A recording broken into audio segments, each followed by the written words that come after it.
Donc, à nouveau, grand merci général à tout le monde. Et pour situer, remercier également l'IED, l'Institut des démocrates européens, qui justement va nous faire rayonner et va diffuser cette vidéo au-delà des frontières françaises en Europe.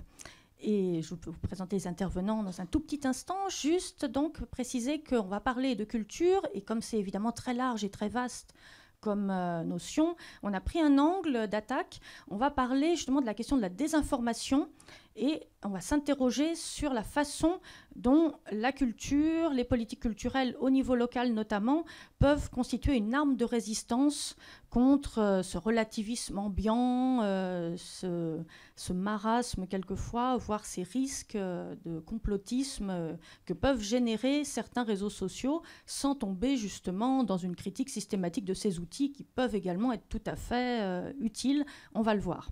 Donc, je vous présente donc, dans l'ordre nos amis intervenants. Donc, Mathilde Desjoncker, qui est historienne de formation, ancienne parlementaire, suppléante de Marc Fesneau dans le Loir-et-Cher, et qui donc travaille sur les questions de culture et de patrimoine.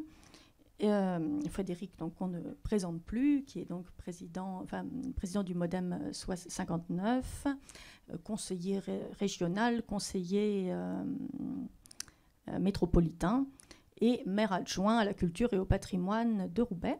Alice Bernard-Montigny, qui est présidente des Jeunes démocrates européens et qui a fait un séjour en Ukraine, un séjour, le mot est mal choisi, mais qui est allée en Ukraine récemment et qui va nous parler justement aussi de la manière dont on transmet cette expérience via Internet de manière fiable, sécurisée, comment on parle aussi de ce qu'on a vécu en témoignage de la manière la plus journalistique possible. Et moi, donc, je suis Olivia Leboyer, je suis responsable des études au siège du MoDem, enseignante à Sciences Po. Et puisqu'on de culture il est question, je suis venue avec des livres que je vous conseille fortement.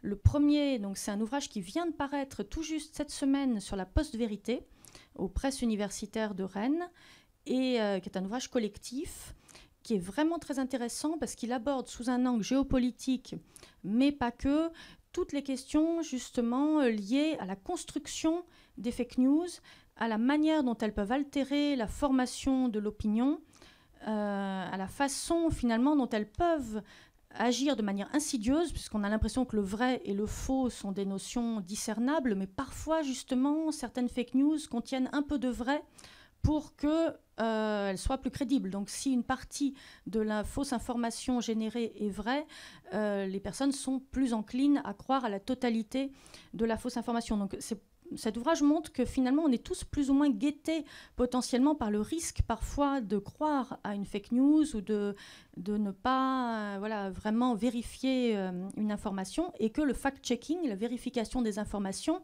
n'est pas l'unique moyen, ce n'est pas seulement grâce à ces techniques qu'on lutte contre le phénomène, qu'il est bien plus, là encore, complexe, puisque c'est notre rapport à l'espace et au temps qui est entièrement transformé, modifié par le numérique. Et donc, forcément, on se repère différemment d'auparavant.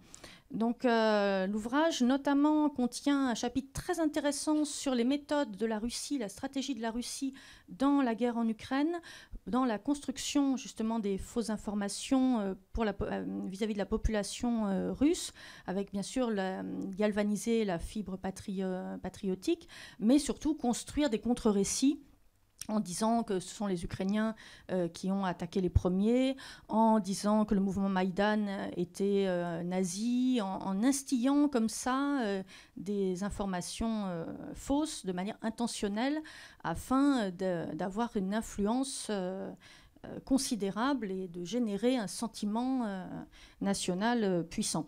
Donc le chapitre est vraiment très bien documenté. Il commence par une citation de Hannah Arendt qui est à méditer, qui dit que justement dans un monde devenu de plus en plus incompréhensible, on croit à la fois à tout et à rien, et les masses pensent finalement que tout est possible et que rien n'est vrai. Et donc c'est assez, on peut assez s'interroger sur cette pensée.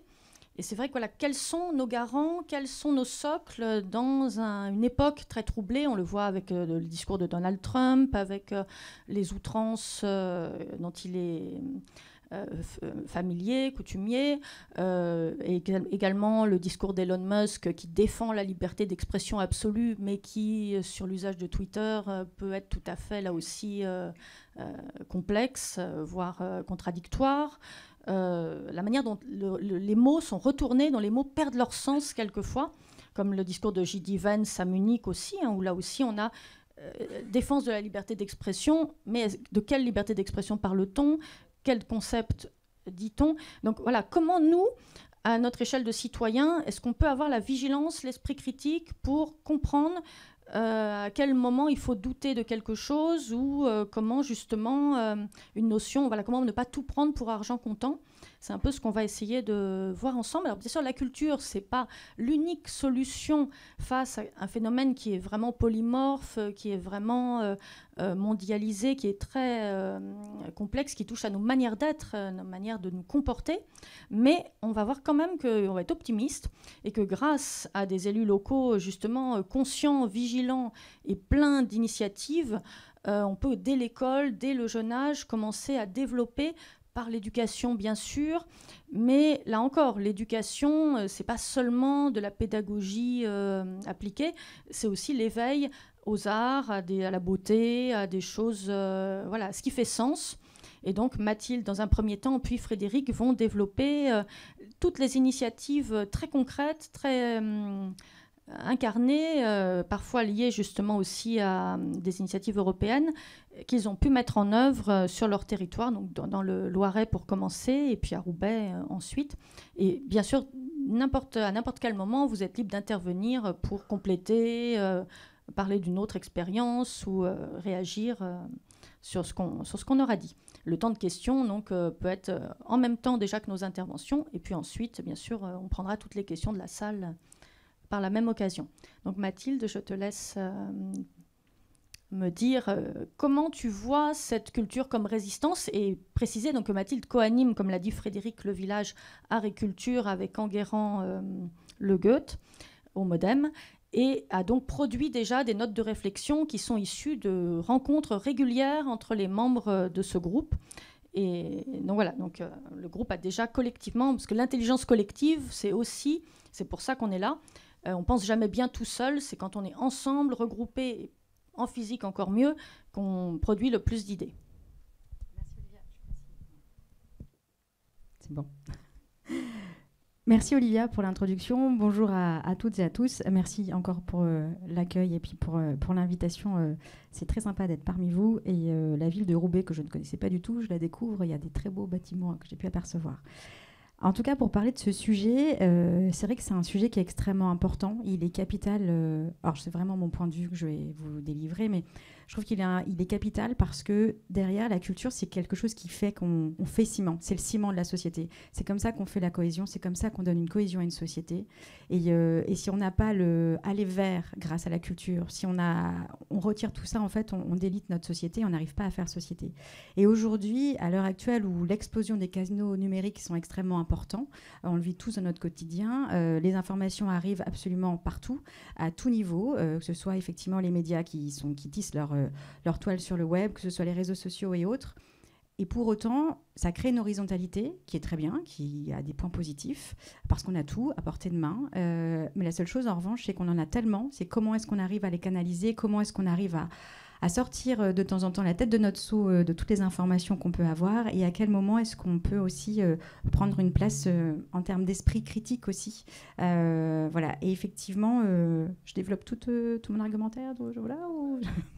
Du coup, je vous livre ma pensée dans ce cas-là, complète et entière. Effectivement, pour moi, en fait, en réfléchissant vraiment sur cette question-là, je me suis arrêtée sur 4 points différents, qui est l'importance de développer l'esprit critique, qui est également de s'ancrer dans la réalité de nos territoires, de chacun de nos territoires. Chaque territoire a sa spécificité. C'est aussi soutenir l'accès universel à la culture, parce que c'est un facteur d'émancipation. Et c'est favoriser évidemment les rencontres et la co-construction.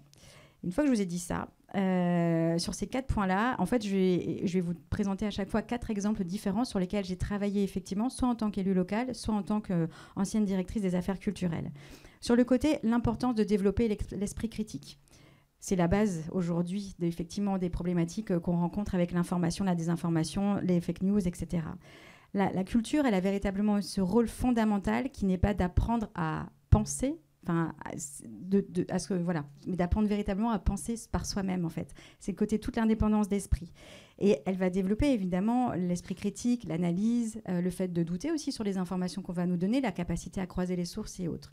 Et ça, on ne peut le savoir le faire que si on nous l'a appris. Et pour le coup, l'école, effectivement, est, à mon sens, un basique et en même temps la base de tout et le premier point pour pouvoir arriver à développer, et c'est l'endroit où on va nous apprendre justement à réfléchir et à avoir cette indépendance d'esprit qu'on va pouvoir cultiver tout au long de notre vie et ne pas se laisser avoir ensuite par les différentes mauvaises informations et désinformations qu'on pourrait rencontrer au cours de différentes conversations, les réseaux, les médias, etc. Une société qui est cultivée, on le sait, c'est une société qui est forcément moins manipulable et donc évidemment plus résistante aux discours extrêmement simplistes que les extrêmes portent aujourd'hui de plus en plus et de plus en plus fort.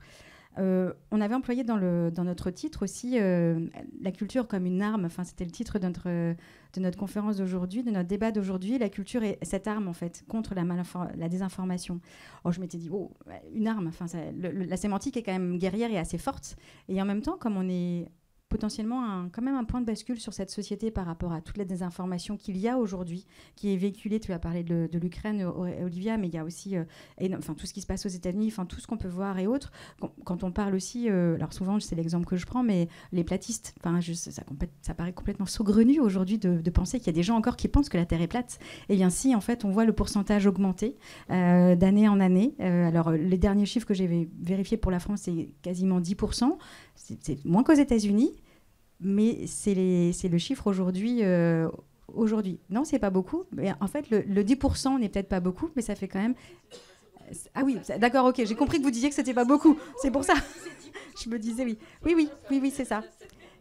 Voilà. Donc, le chiffre date de 2017, il est repris depuis 2017. Donc forcément, dans ces chiffres-là, ça veut dire qu'aujourd'hui, en 2025, potentiellement, il y en a encore plus. Donc si vous voulez, en fait, quand on se rend compte de ça, penser que la Terre est plate, c'est une histoire de culture derrière. C'est tout ce qu'on a pu apprendre à l'école, c'est tout ce que la société a pu nous apprendre, c'est tout ce que nos familles ont pu nous apprendre, etc., etc.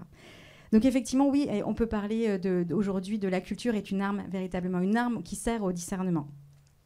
C'est un outil sociétal, très clairement aussi. C'est tout ce que je vous ai dit, tout à l'heure. Et l'exemple que je voulais vous montrer par rapport à ça, dont je voulais vous parler en tout cas, c'est la gratuité des bibliothèques. Je ne sais pas comment ça se passe ici ou pas, mais en tout cas à Aglopolis, donc je suis donc conseillère communautaire à Aglopolis, conseillère municipale à Blois dans l'opposition, et je suis rapporteure pour la commission culture et sport de l'Aglo. Et on s'est posé la question pendant une petite année, on a étudié le sujet de la gratuité des bibliothèques, à savoir si on les mettait gratuites ou pas. Certaines communes avaient des bibliothèques gratuites, d'autres voulaient absolument les garder payantes. La ville de Blois notamment a ses bibliothèques qui étaient payantes. On a étudié tout ça, on a analysé tout ça pendant la commission, on l'a soumis au bureau exécutif, ils l'ont validé. Et donc puis c'était aussi sur l'idée du président d'Aglopolis aussi de nous poser la question, faut-il ou pas, ne faut-il pas mettre les bibliothèques gratuites. Aujourd'hui, on a un peu plus d'un an, on doit avoir un an et demi à peu près de recul, et on se rend compte que déjà au niveau de tout ce qui était, parce que c'était la grosse question de savoir si on allait nous voler des livres ou pas, ramener les livres, moins les ramener, etc. On se rend compte qu'en fait non, déjà on n'a pas plus de livres abîmés, on n'a pas moins de livres qui sont rendus, la gratuité n'induit pas ça. En revanche, on a un public qui a augmenté. Et il a augmenté tout simplement parce que effectivement, le fait que ce soit gratuit, ça incite des personnes qui n'avaient peut-être pas les moyens de venir à la bibliothèque, mais qui avaient peut-être envie de venir à la bibliothèque. Et donc dans cette envie de venir à la bibliothèque, c'est aussi transmettre aux enfants, aux neveux, aux nièces, aux cousins, aux amis, quelque chose, un savoir, une source, comment croiser, comment apprendre, comment comprendre le monde dans lequel on est. Et puis, évidemment, derrière, toujours revenir à cette idée d'esprit critique, de discernement et de savoir se faire soi-même sa propre opinion sur tel ou tel sujet. Et évidemment, les écoles, il y a forcément un lien avec les écoles. Et le fait que les écoles, il y ait des liens avec les bibliothèques, le fait qu'ensuite les enfants puissent revenir, on sait qu'ils sont extrêmement vecteurs de revenir ensuite avec leurs parents, leurs frères, leurs sœurs. C'est grâce à ça, en tout cas, qu'on se rend compte. Donc ça, c'est un exemple parmi d'autres. C'est un exemple qui, j'ai l'impression qu'il est un peu classique, un peu basique, mais il est important parce que c'est vraiment... le basique n'est pas à rejeter. C'est important de faire des choses aussi très, très classiques. En tout cas, les bibliothèques sont aussi des lieux de vie, sont des lieux d'échange, sont des lieux de partage. On peut y retrouver des expositions dans la bibliothèque de l'abbé Grégoire à Blois. On va retrouver des expositions. C'est aussi le moyen d'amener des publics qui sont éloignés de la culture, de les emmener par le biais de l'école à la bibliothèque, à la médiathèque, et en fait qu'ils puissent ensuite échanger, rencontrer, voir une exposition. Ça leur ouvre l'esprit, ça leur... en fait, c'est chaque petite graine, chaque petite action permet en tout cas de développer cet esprit critique, amène à cet esprit critique. Et puis il y a aussi, dans tout ce nuage d'informations qu'on a en permanence, il y a le fait de s'ancrer dans notre quotidien, dans notre territoire. C'est-à-dire qu'en fait, nos informations, elles sont quand même très nationalisées, très internationalisées, et c'est plus loin de nous, donc en fait, on a forcément moins d'impact. Et quand on fait des actions qui vont nous ancrer véritablement dans notre territoire, ça nous permet... Tu me dis combien j'ai de temps ? On ne va pas minuter le temps, on peut en revanche, quelquefois, on peut en revanche... on pourra reprendre la parole plus tard. On peut, si tu veux, s'arrêter sur un des points et puis ensuite passer à Frédéric, reprendre ensuite, comme tu préfères. C'est très souple. Voilà. Donc là, tu étais dérouler mes exemples, mais on peut les faire en d'autres temps, plusieurs fois, comme tu veux. C'est là si tu as envie, si tu es sur ta lancée. Moi, j'aurais à rebondir tout à l'heure sur le platisme un tout petit peu, mais donc voilà, on s'interrompt sans problème les uns les autres. Et du coup, dans ces cas-là, je vous parle après de la réalité du territoire. Voilà. Donc moi, juste avant que Frédéric ne parle, quand tu disais sur les platistes, justement dans cet ouvrage sur la post-vérité, c'est une analyse justement de comment aujourd'hui on voit, notamment dans les médias, les chaînes d'infos en continu, une remise en question du discours scientifique, des paroles d'experts assez régulières. Et il y a un chapitre justement qui s'appelle « Post-vérité scientifique sur Facebook, un voyage en terre plate ». D'un chercheur qui s'appelle Ashod Aradian et qui montre avec des chiffres assez stupéfiants que quelquefois ces personnes qui pensent que la Terre est plate sont quand même assez diplômées. Enfin, c'est pas des gens quelquefois qui sortent de leur grotte et qui n'ont aucune formation. C'est d'autant plus étonnant. Et ça montre quoi ? Ça montre que ce qui est compliqué dans la désinformation, c'est l'effet du rabbit hole, du terrier du lapin. C'est le moment où quelqu'un est pris par les algorithmes dans une discussion comme ça, qui l'enferme dans un petit groupe complotiste, et à partir de ce moment, il va se construire une représentation du monde alternative qui va le séduire, et parfois même en sachant peut-être plus ou moins consciemment que la chose est fausse, il va y adhérer, y croire, parce que justement, voilà, dans une période de relativisme ambiant, croire quelque chose de différent, ça peut être aussi une posture. Donc on peut avoir des gens qui se radicalisent comme ça, qui se fanatisent par ces effets de terrier et du lapin. Donc, et sur les livres, évidemment, je souscris absolument. Et Frédéric va justement nous parler aussi de lecture publique, de paroles, d'échanges par les livres à Roubaix, je pense. Et tout de suite après... Ok, d'accord. Je rebondis sur les deux choses qui ont été dites, le mot vérité et ensuite sur les bibliothèques, parce que ça m'a semblé très intéressant. Alors déjà, je m'inscris dans les réflexions générales et dans le point de vue que Mathilde a déjà développé, qui me semble être extrêmement pertinent. Mais là où je veux vraiment appuyer, c'est sur la notion de vérité, notamment par rapport aux réseaux sociaux, parce que c'est aussi, ça fait partie de l'angle qu'on essaie de creuser aujourd'hui, et l'aspect culturel. C'est-à-dire qu'on peut parler de désinformation sur des contenus politiques, on peut parler de désinformation sur des contenus, on peut nous-mêmes se poser la question, est-ce qu'on essaye de me mentir, de me manipuler, parce que ça peut avoir une finalité politique, une finalité économique. C'est peut-être l'aspect des réseaux qu'on peut le plus facilement en tant qu'individu questionner. Est-ce qu'on me raconte la vérité ou pas ? En revanche, dans la culture, c'est un peu plus difficile parfois, parce que si on a un contenu qui se veut, mettons, le sens le moins pur de la culture, le divertissement pur, l'amusement sur les réseaux sociaux, etc., il y a beaucoup de gens qui se mettent en scène et qui disent, voilà, aujourd'hui il m'est arrivé ça, etc. Mais personne ne peut vérifier ce qu'il disait. En fait, aussi, ce discernement par la consommation d'une culture qui peut-être est plus raffinée dans le sens travaillé, peut permettre à la fin à ces gens qui sont bombardés, à ces gens, je parle de moi également, qui sont bombardés d'informations tout le temps, fausses, vraies, à demi fausses, à demi vraies, de se poser 5 minutes et de faire, est-ce que ce contenu qui n'a aucune ne constitue aucune menace pour moi et mon esprit à l'instant T, n'est pas en train de détériorer ma capacité de jugement. Et je pense que la culture a un vrai pouvoir face à ça. Et je me fais la réflexion, d'autant plus qu'aujourd'hui, je suis tombée sur le cas où donc je vous fais le très court parallèle. Je tombe sur un Reels Instagram, donc une très courte vidéo qui raconte une histoire. La personne qui poste cette histoire est une jeune fille qui dit « J'étais en train de me filmer avec notre nouveau produit dans notre boutique quand il m'est arrivé ça. » Et là, en fait, on entend la voix d'un homme qui l'interpelle et qui lui dit en gros « Ah, t'as fait un petit cœur à côté de mon nom sur la boisson, donc en gros, c'est que tu me dragues. » quoi. Et elle dit « Je fais ça à tout le monde. » Enfin, bref. Une altercation entre deux individus qui pourrait arriver dans la vie, dans un café, normal, etc. Sauf que moi, je remarquais un détail. D'habitude, je questionne pas forcément ce genre de contenu, mais on est quand même sur un contenu qui est clivant dans le sens où ça participe d'un point de vue sur la guerre des sexes, par exemple, qui pourrait remettre une pièce dans la machine. Est-ce que c'est vrai, est-ce que c'est pas vrai, etc. Mais moi, je me suis interrogée parce que je me dis, mais on l'entend vachement bien, ce monsieur, quand même, dans un café. Et puis, en fait, elle se tourne vers un côté, mais il y a beaucoup de lumière et je vois pas d'ombre bouger. Et en fait, j'ouvre les commentaires et je vois 20 000 commentaires. 1 million de vues. Et pas une seule personne qui dit « c'est peut-être pas vrai ce qui se passe ». Je remets pas en question les intentions de cette dame. En soi, il y a des centaines et des milliers de contenus sur Internet comme ça, des milliards. Mais ça avait l'air divertissant, un petit peu polémique, pas méchant en apparence. C'est pas quelqu'un qui crie je déteste les hommes, votez ceci, etc. Mais il y a cette absence de remise en question du format visuel de ce qu'on voit. Et en fait, ça fait partie, je pense, des biais culturels et les gens, en fait, qui peut-être voient des vidéos, qui vont au cinéma, qui consomment d'autres contenus culturels plus complexes, pourraient voir aussi, c'est pas très naturel, et capter un peu plus avec cette éducation, en fait, finalement, mentale. Et on a du mal à remettre en question la parole d'un parfait inconnu. Pourquoi il mentirait ?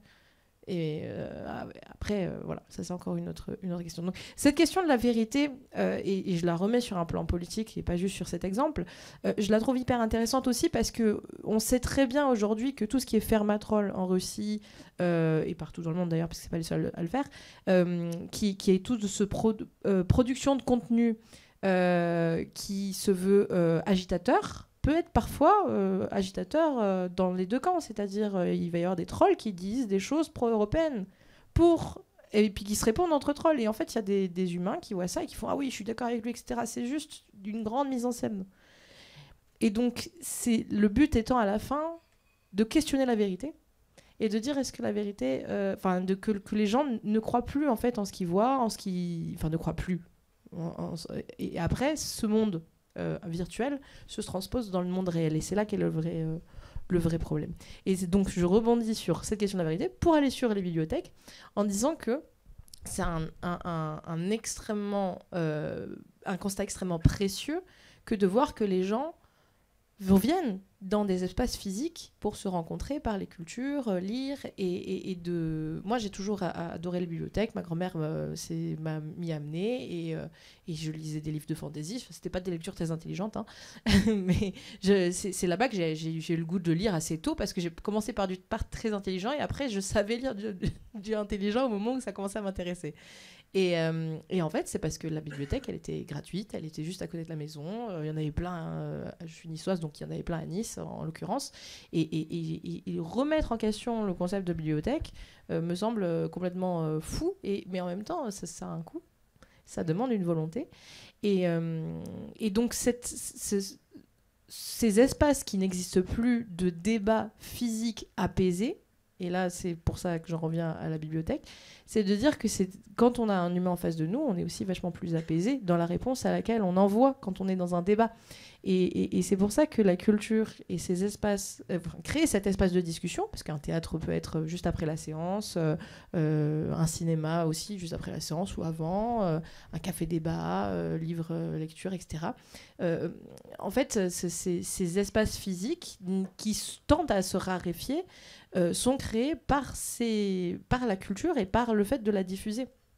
Et on a un énorme espace virtuel dans lequel tout est sujet à débat.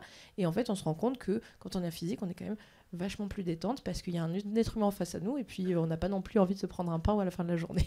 Et ça, c'est un autre débat. Donc voilà, je voulais réagir sur ces 2 points déjà qui m'ont semblé extrêmement importants. Et puis Frédéric, peut-être, ou on recommence. Merci. J'aurais salué Franz Quatreveux, le délégué territorial qui vient de nous rejoindre, par ailleurs élu à Douai. Ravi, Franz, de te retrouver. Alors, évidemment, Mathilde, oui, la culture est une arme. Est une arme parce qu'elle développe le sens critique. Et le sens critique est à la base de la lutte contre les fake news. Alors, à Roubaix, on essaie de contribuer modestement avec nos moyens, même si je note, entre parenthèses, que pour ce qui concerne la ville de Roubaix, en cette période de crise, le budget alloué à la culture n'a pas baissé. Et je pourrais même dire, mais je vais faire des jaloux auprès de mes collègues qui travaillent sur d'autres délégations, qu'elle a légèrement augmenté depuis le début du mandat. Et parmi les actions que nous avons mises en place, eh bien, il y a un très gros travail autour de la lecture publique. La lecture publique, c'est finalement de permettre à tous les publics, et notamment aux plus jeunes, aux enfants, de pouvoir accéder à des documents écrits, audio, photos, et de pouvoir aiguiser leur sens critique. Et une de nos engagements de campagne était d'ouvrir cette médiathèque les dimanches, ce qui est la seule médiathèque ouverte les dimanches après-midi dans les Hauts-de-France. Alors celle de Pau l'était, et elle nous a servi un peu de modèle. Mais derrière le petit clin d'œil que je fais, c'est finalement un très très grand succès puisque c'est une journée où les familles se réunissent au grand complet. C'est-à-dire qu'on va à la médiathèque avec ses enfants, les étudiants viennent étudier entre eux autour de travaux de groupe ensemble, et cette journée est très très fréquentée, et c'est surtout une autre population. Mais derrière cette fréquentation extraordinaire de la médiathèque, il y a des animations qui sont proposées. Et parmi les animations que nous proposons, il y a parfois des ateliers qui sont organisés avec des journalistes et qui aident les enfants à décoder comment est rédigé un document, un article. Et en décodant ça, eh bien, on lui insuffle finalement le sens critique des choses. Et on ne s'arrête pas là, c'est que la médiathèque, il faut faire peut-être un geste, un mouvement pour se déplacer jusqu'à elle. Eh bien, nous lançons début juillet 2 petits, on va dire, camionnettes qui iront au plus proche des quartiers dans tous les, j'ai envie de dire, des événements, les manifestations de la ville, qu'elles soient en lien avec la culture ou pas du tout. Ça peut être à l'occasion d'une grande braderie, ça peut être à l'occasion d'un événement sportif, et qui iront porter la culture, la découverte du livre au plus près des habitants. Je laisse de côté la lecture publique, qui développe l'esprit critique et qui peut aider, qui peut donner les clés de déconstruction d'un certain nombre de fausses informations, pour parler maintenant Beaux-Arts. Vous savez, on a le musée La Piscine. Le musée La Piscine, c'est 300 000 visiteurs par an. C'est dans le top 5 des musées de province en termes de fréquentation de musées. Et parmi les personnes qui fréquentent le musée, on a énormément de scolaires, d'enfants, et notamment les enfants scolarisés en école primaire, c'est-à-dire jusqu'au CM2.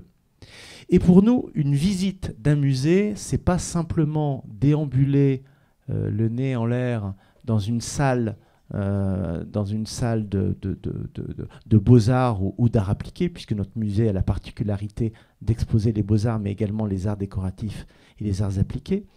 Mais c'est de la médiation. C'est-à-dire que, vous savez que la peinture, c'était les premières fake news, finalement, puisque dans la représentation des hommes, soit de pouvoir, ou des scènes de bataille, ou des scènes de vie du 19e ou du 20e siècle, on se met évidemment sous ses plus beaux atours et on veut vendre la mariée plus belle qu'elle n'est. Et donc, on apprend aux enfants comment une image a été construite, même une peinture dont on peut penser qu'elle est la reproduction fidèle d'une scène, d'une partie d'histoire. Et ben, on va lui apprendre que, évidemment, là, le cheval est rutilant, évidemment, la personne qui est sur le cheval est très athlétique, alors qu'en réalité, pas du tout. C'est juste pour montrer le pouvoir, pour montrer l'ascendant qu'elle pouvait avoir sur un autre groupe de personnes. Donc, la lecture publique, la visite et la critique d'une œuvre d'art, d'une image, c'est ce qu'on fait aussi alors là, je vais parler d'un établissement public qui est la Condition publique, qui est un tiers-lieu culturel et qui, en son sein, a un laboratoire qui s'appelle le laboratoire 148. Alors, derrière son nom, c'est quoi ? Ce sont des photographes professionnels qui accompagnent des jeunes, ados et jeunes adultes de la métropole lilloise, pas simplement de la ville de Roubaix, et qui vont les aider à décortiquer les photos et à prendre des photos. C'est-à-dire que derrière une photo qui nous est transmise et qui laisse passer un message, eh bien on va voir pourquoi ce message est véhiculé. Qu'est-ce qui nous fait ? Est-ce que c'est la lumière ? Est-ce que c'est la thématique ? Est-ce que c'est les traits des personnages ? Est-ce que c'est leur posture, etc. La couleur du ciel, etc. Et après, eh ben, on va pouvoir les faire travailler en disant, ben voilà, je veux développer telle idée et je vais poser et je vais organiser une photo pour qu'elle véhicule telle et telle idée. Et ça développe chez nos jeunes, évidemment, un esprit critique. Donc oui, la culture est une arme, ce n'est pas la seule. Il y a évidemment, il peut y avoir un bagage législatif, et tu étais député, et on a besoin évidemment peut-être parfois de la loi pour encadrer certaines choses, mais dans nos villes, dans nos villages, on a aussi les moyens, chacun avec les moyens dont on dispose, et qui ne sont pas forcément pharaoniques, d'engager des travaux avec les jeunes publics. C'est plus facile, et c'est vrai que dans une ville très jeune comme Roubaix, c'est finalement investir dans l'avenir, mais ça concourt à développer l'esprit critique et donc à aider les jeunes qui demain seront adultes, qui pourront déconstruire une image, déconstruire un récit, déconstruire une information qu'ils auront lue sur le journal ou sur leur tablette ou sur leur téléphone.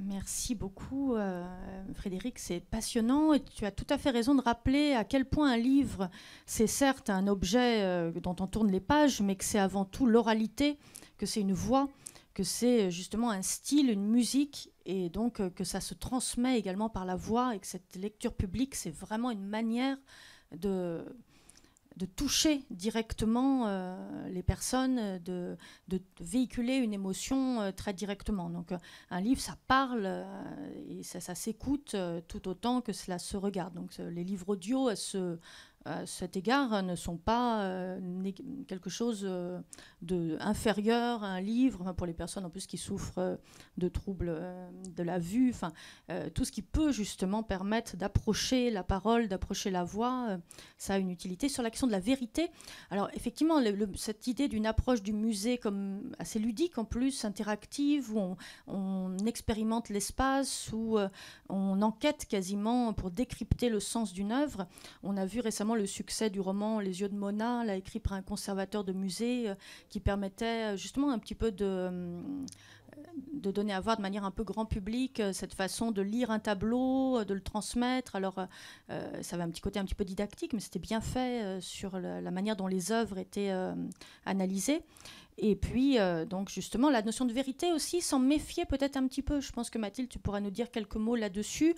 Quand on réfléchit, quand on pense ensemble, quand on est dans une délibération, un débat, il ne faut pas non plus être assuré de détenir la vérité parce que l'on a justement décrypté une erreur. Donc on doit toujours avoir ce doute raisonnable qui nous tient en vigilance. Donc ne pas non plus penser tout savoir, ne pas penser que parce qu'on détiendrait telle ou telle culture, tel ou tel diplôme, même on serait à l'abri. On l'a bien vu, on est guettés tous à un moment donné ou à un autre par tomber par baisser la garde. Donc il faut tous être constamment vigilants face à ce qu'on voit et ne pas se croire plus intelligent qu'on est non plus. Donc Mathilde, je t'en prie sur... Est-ce que je peux me permettre de compléter Tout à fait. de Frédéric concernant la médiathèque. Frédéric et moi, nous sommes tous les deux donc, conseillers à la métropole de Lille et nous avons voté il y a quelques temps la mise en place de la médiathèque en ligne qui est ouverte aux 95 communes donc, de la métropole sous réserve d'une adhésion dans une des médiathèques. Et ça, c'est une belle ouverture à l'information et qui est entièrement gratuite sous réserve de cette adhésion, donc qui permet quand même aux personnes d'aller consulter les livres papier que nous chérissons tous par le toucher et l'odorat. Et voilà, je voulais juste compléter cette information. Oui, il y a 95 communes et 125 ou 127 bibliothèques. Oui, alors c'était dans la voie du Nord. Ouais, je vous donne le micro aussi. Non, mais simplement pour dire qu'il y a 95 communes et la MEL compte 125 ou 127 bibliothèques. Merci beaucoup. Ce qui est bien, c'est que du coup, je prends des idées aussi pour, pour chez moi. C'est le but. Par rapport à ce que tu disais, Olivia, justement, et puis pour ce que vous disiez tous les deux là, sur le discernement, la vérité et autres, et puis effectivement, cette nécessité absolue de ne pas avoir de certitude absolument en pensant qu'on a la vérité vraie par-dessus tout le monde et qu'on est les seuls à avoir raison. Je voulais justement vous parler d'un exemple au travers de mon... Enfin voilà, quand je vous parlais tout à l'heure du fait de s'ancrer dans les réalités du territoire pour lutter justement contre la désinformation, puis aussi pour aller justement garder cet esprit et amener vraiment, véritablement tous les publics vers la culture, parce que c'est quand même l'élément essentiel, c'est la manière dont on va servir de cette arme de la culture, c'est vraiment de capter tous les publics. Pour ça, on le sait tous, il faut aller sur le terrain, il faut aller au contact de toutes ces personnes-là. On peut les faire venir ensuite dans les musées, dans les bibliothèques et autres, mais ça n'empêche que ça reste quand même la rue, l'endroit dans lequel il y a tous les gens, y compris ceux qui sont éloignés de la culture, y compris ceux qui, effectivement, par manque de connaissances et autres, vont subir une désinformation, vont être effectivement ce que tu disais tout à l'heure, très justement, Alice, et on en est tous concernés, effectivement, d'être bombardés en permanence par toutes ces informations.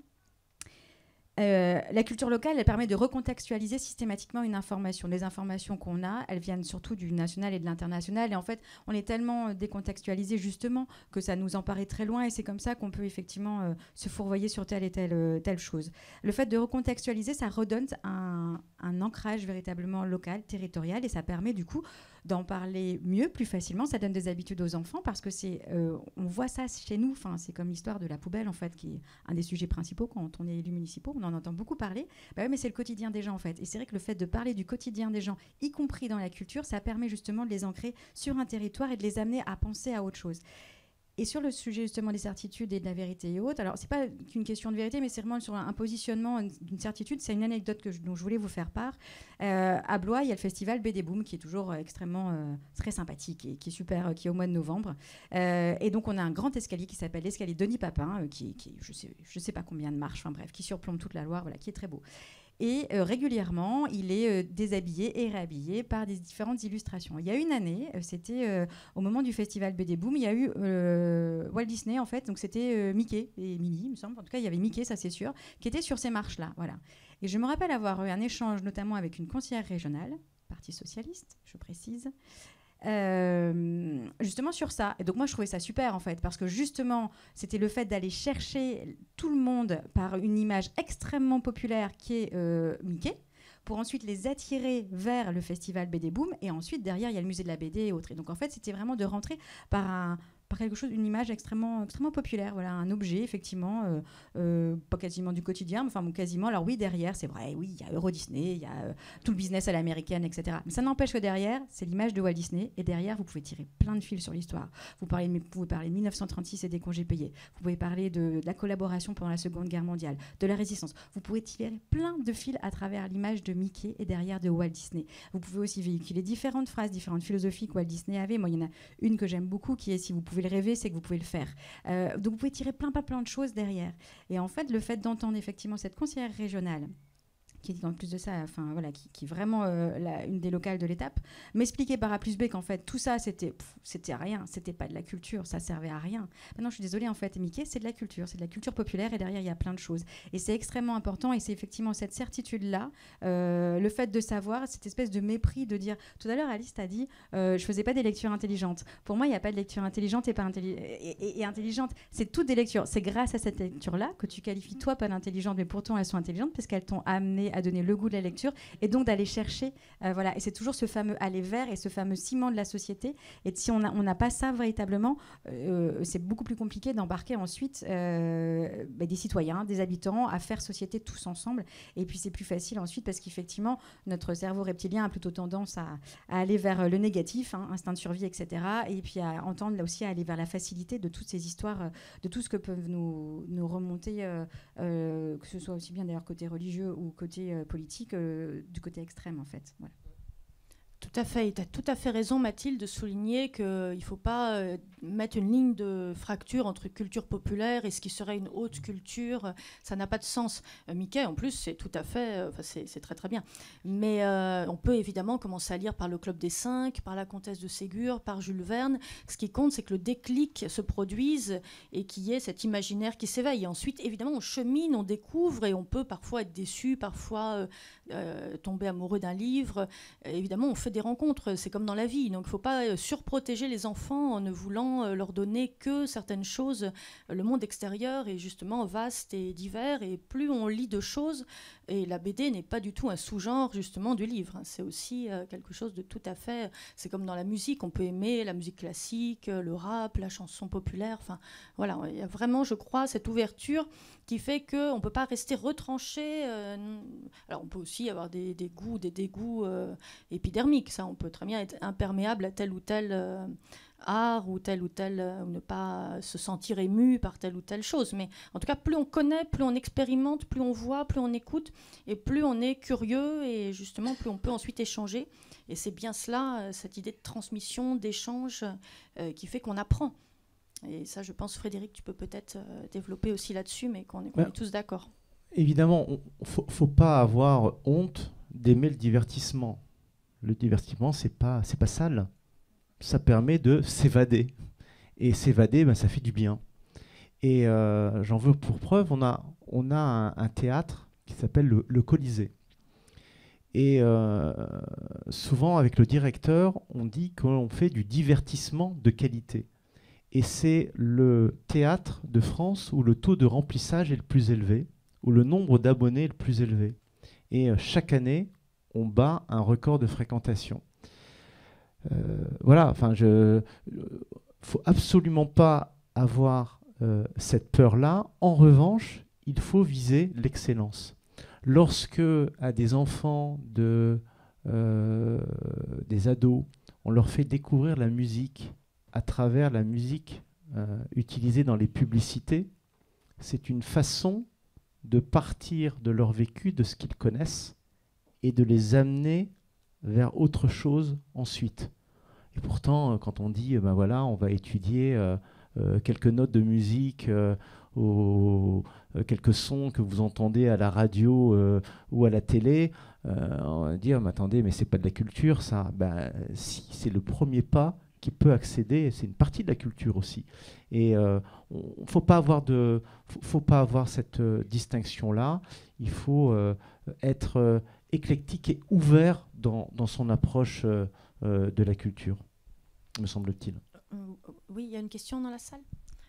Juste le temps d'apporter le micro, dire que c'était le sujet du film d'Agnès Jaoui et Jean-Pierre Bacry, Le goût des autres, où justement on voyait qu'il n'y avait pas une culture pour telle catégorie, telle classe sociale, et qu'on pouvait aimer l'opéra quand on était de milieu populaire, enfin voilà, qu'on ne peut pas chacun dans une étiquette. Merci. Une réflexion qui amène une question. On parlait de l'accès à la culture et de notre souhait à tous de développer l'accès à la culture. Est-ce que vous ne pensez pas que aujourd'hui, c'est pas l'accès à la culture qui pose problème, comme aurait dit le général de Gaulle, c'est pas le manque, c'est plutôt le trop-plein. Aujourd'hui, bien plus que nos parents, et bien plus qu'il y a quelques années encore, tout le monde absolument tout le monde. Un enfant de 8 ans, il a un accès direct à la culture que jamais les générations précédentes n'ont eu. Il prend son téléphone, il a l'accès absolument à tout. De la musique, qu'elle soit classique, qu'elle soit rap, etc., à toute la peinture du monde. Il peut visiter tous les musées du monde en direct sur son téléphone. Il a accès absolument à tout. À tout. Donc moi j'ai le sentiment qu'aujourd'hui, ce n'est pas l'accès à la culture qu'il faut développer, mais c'est plutôt, comme disait Frédéric, et je le rejoins là-dessus, l'apprentissage du trop-plein de culture qui se déverse sans filtre auprès de n'importe qui. Et pour le coup, c'est plus une question ni d'argent, ni de classe sociale, ni de rien du tout. N'importe quel écran qui a accès à Internet nous donne toutes les possibilités. Nous avons, nous, accès, on ne s'en rend même plus compte, mais nous avons accès à la plus grande bibliothèque du monde sur notre téléphone. Et donc, voilà, c'est, à mon sens, notre défi, il est plutôt là, non pas de donner accès à la culture. Tout le monde l'a, gratuitement ou presque, à n'importe quel âge, mais plutôt à l'apprentissage. Qu'est-ce qu'on fait de ce trop-plein de culture qui est déversé à jet continu, 24 heures sur 24, jour et nuit? Je suis complètement d'accord avec vous. Mais là où je vais m'inscrire en faux, c'est sur la sémantique, ou en tout cas sur la signification de l'accès à la culture. Parce que vous l'avez dit, c'est l'apprentissage. C'est-à-dire que oui, on a un énorme buffet avec tellement de variétés, avec tellement de choses, mais on ne sait pas quoi choisir. Et c'est cet apprentissage qu'il faut faire. Et ça, pour le coup, je pense que c'est quand même encore une question sociale et sociétale qui peut être liée aussi à des différences de classe ou territoriales ou des choses comme ça, et que l'accès finalement n'est pas garanti parce que si physiquement il l'est, mentalement peut-être pas, ou le réflexe en tout cas pour y accéder ne l'est pas encore. C'est-à-dire que il y a encore plein de gens qui considèrent que l'opéra c'est quelque chose de très éloigné d'eux, qui ne leur parleront jamais, c'est un truc de grands-parents, etc. Et pourtant ils peuvent prendre un ticket, aller faire des journées de découverte de l'opéra. Il y a des tarifs qui sont très abordables pour la découverte un peu partout en France. Pour le théâtre, c'est pareil. Il y a des pièces qui sont un peu obscures et donc hermétiques à certains publics. Et en fait, il y a des choses qui sont très ouvertes, ou même des classiques qu'on a déjà vus au cinéma, qui viennent du théâtre. Et en fait, on se dit, je l'ai vu au cinéma, peut-être qu'au théâtre, ça peut être intéressant. C'est des choses... c'est un autre défi, en fait, complètement. C'est-à-dire que c'est plus le défi de acheter une place de cinéma, de théâtre, c'est trop cher, acheter un livre, c'est trop cher. Quoique certains livres sont un petit peu coûteux, mais ça, c'est aussi la beauté du papier. Mais voilà, on a vu, il y a les bibliothèques, il y a d'autres moyens, des livres audio, il y a accéder en ligne.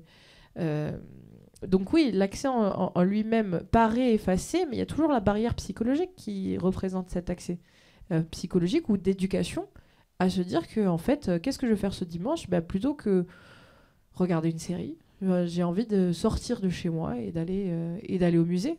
Et c'est quelque chose que je voulais évoquer, et ça me permet de rebondir dessus, que j'ai remarqué dans certains pays européens. On a une chance inouïe en France déjà d'avoir notre culture de la culture, mais surtout du patrimoine et les musées. Il y en a tellement. Pour n'importe quel Français, c'est complètement naturel qu'il y ait des musées dans sa ville. Et en fait, on se rend compte qu'en Europe et dans le monde encore moins, c'est pas du tout quelque chose qui est développé. Donc, je me réjouis réellement que ça reste des choses qui sont présentes dans l'inconscient collectif. Mais c'est vrai que je dirais pas qu'on a accès à tout, dans le sens où l'accès se fait d'abord là, dans la tête, avant de pouvoir passer à autre chose. Et c'est ça le défi de ces nouvelles générations par rapport à ce qu'il y avait avant. Non, tout à fait, je m'inscris dans ce que vous dites, parce que il y a eu l'expérience du Pass Culture, et ils ont fait le bilan du Pass Culture, et ils se sont aperçus effectivement que ça ne favorisait que la classe déjà favorisée, et que dans les classes modestes, eh bien, le pass culture n'avait pas d'efficacité. Ça ne permettait pas aux personnes d'aller davantage au théâtre ou dans des cinémas d'essai, etc. Parce qu'effectivement, ils se mettent la barrière. Et c'est pour ça qu'on a souhaité, enfin j'ai lu les comptes rendus, souhaiter l'attribution du pass culture en considérant que finalement, on dépensait beaucoup d'argent pour des jeunes qui avaient les possibilités financières d'aller comme ça. Donc en fait, ce qui permet d'accéder à la culture, c'est comme le disait Frédéric, c'est la médiation. Il faut effectivement un entre-deux, il faut un médiateur, une médiatrice pour que les choses se fassent. Sinon, on ne se sert pas, comme vous le dites, au buffet.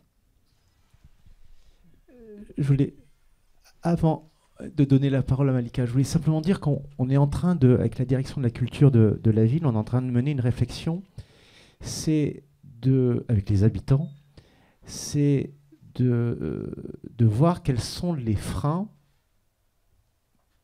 dans la population, parmi la population, à vivre une expérience culturelle.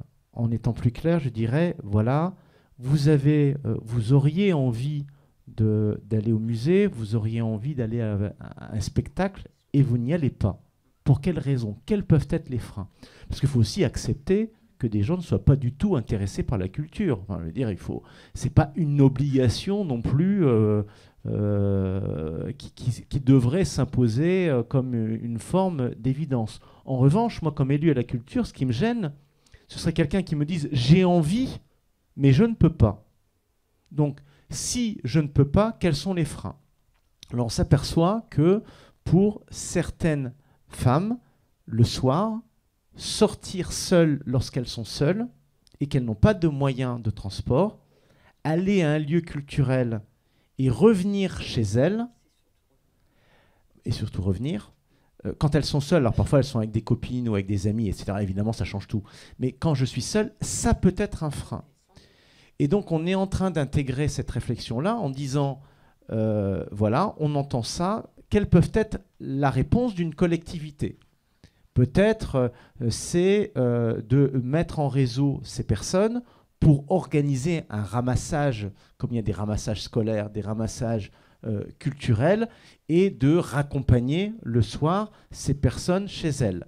Ça peut être des personnes en situation de handicap. On s'aperçoit, je suis malentendant, je vais arriver, je vais être au fond de la salle, je ne vais rien entendre et je ne vais pas profiter de la soirée, je vais me sentir encore plus exclu. Eh bien, on équipe, et ça a été le cas de notre théâtre, d'un certain nombre de dispositifs gratuits. Quand on a sa place, on peut avoir ces casques audio qui permettent donc une écoute de haute qualité. Mais l'accès à la culture, parfois, demande aussi un effort. Et je rejoins ce que disait Arnaud dans l'enseignement.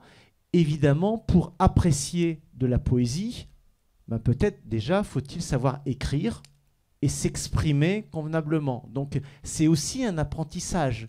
Voilà, il y a des genres littéraires qui sont peut-être plus compliqués ou moins accessibles dans un premier temps que d'autres. Mais tout ça, ça se prépare et ça s'accompagne. Du coup, j'aurais juste à rajouter, mais c'était une réflexion justement du village art et culture qu'on avait mené. Frédéric, tu étais là ce jour-là. Et Alice, ça va dans ton sens aussi par rapport au côté apprentissage. C'est le fait, alors j'ai pas de territoire que je connais sur lequel j'aurais testé ça pour le moment, mais c'est en tout cas véritablement de faire tomber les cloisons entre le sport et la culture. Parce qu'on sait que le sport, justement, on a quand même un public qui est effectivement éloigné de la culture. Enfin, voilà, le sport permet au quartier, permet au village, enfin, vraiment dans la ruralité et autres, de pouvoir les amener à une vie associative, à une vie autre, diverse et variée. Et la culture, à ce moment-là, elle peut rentrer justement. Tout à l'heure, on échangeait tous les deux sur ce sujet-là. Je disais, voilà, un tournoi de foot dans un village, la mi-temps, ça peut très bien servir à un moment donné d'aller faire du graphe avec un artiste qu'on a fait venir. Et donc, en fait, ça peut être comme ça. Et en fait, c'est vraiment le fait de faire tomber les cloisons et les barrières entre les deux qui peut être intéressant. Et d'ailleurs, très souvent, quand on est élus locaux, on est souvent sport et culture. C'est souvent ensemble, sport, culture, éducation. Enfin, systématiquement, c'est le même triptyque. Voilà, c'est juste pour vous rajouter ça. Il est Malika, d'abord Malika et puis ensuite Emmanuel.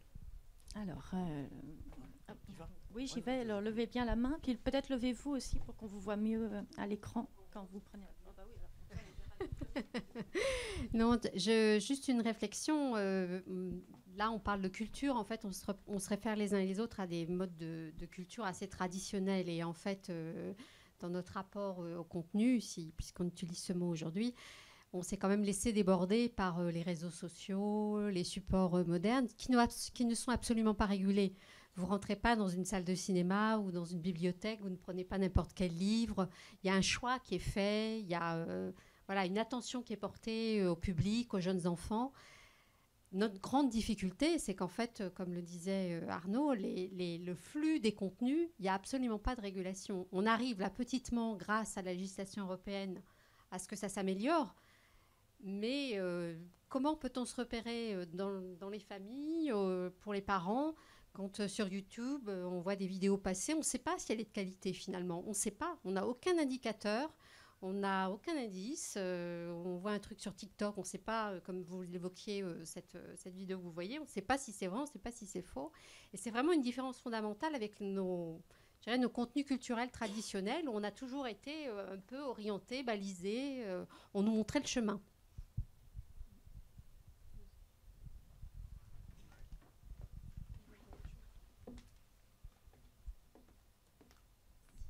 Merci beaucoup. La deuxième question, c'était...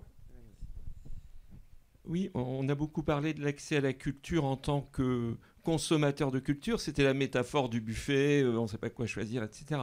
Sauf qu'il est important aussi peut-être d'apprendre à cuisiner. C'est-à-dire que dedans, l'éveil à la culture, c'est aussi favoriser l'expression, qu'elle soit musicale, qu'elle soit... ça peut être du théâtre, ça peut être les arts...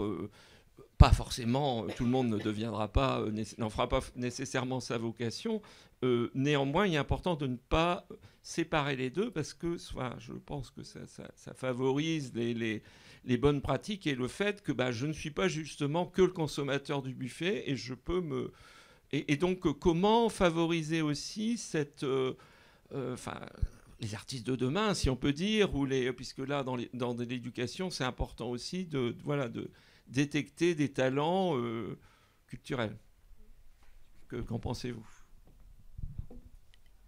Alors pour ça, pour répondre à ça, je vais vous parler de deux exemples qui sont un sur le territoire de la circonscription et un autre dans lequel j'étais directrice des affaires culturelles à Beaugency.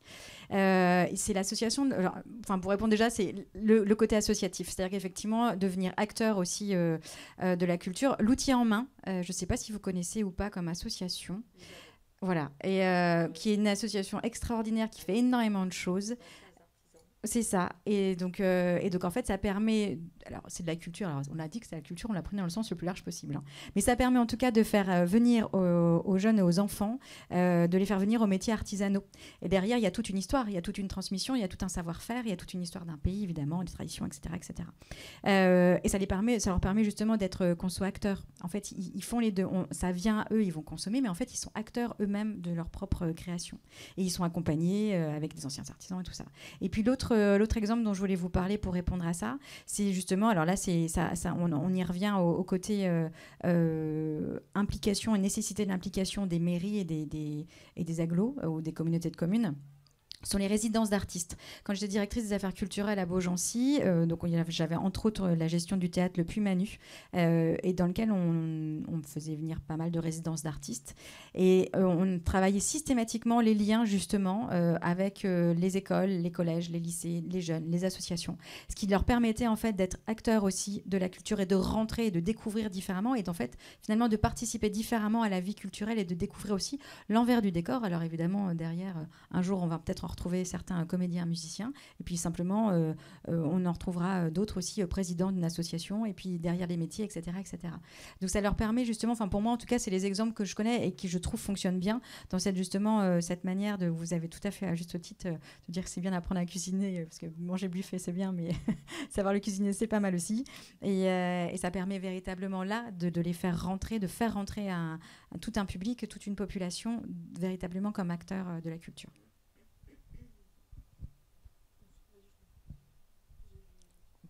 Si tu veux, oui, vas-y. Oui, sur la première question, du coup, pour Malika. Merci. Je pense que, justement, la deuxième question répond à la première. C'est la pratique. Et je parle pas juste du geste et du fait d'apprendre, mais la pratique, soit de ces contenus...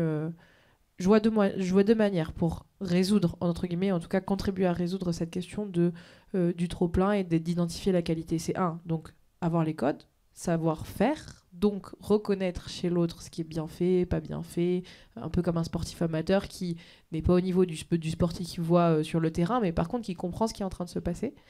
Et la deuxième chose, c'est justement peut-être d'inscrire les démarches, même en ligne, dans un contexte intergénérationnel et de consommer, parce qu'on parle de consommation, c'est un peu le cas parfois, de consommer ensemble.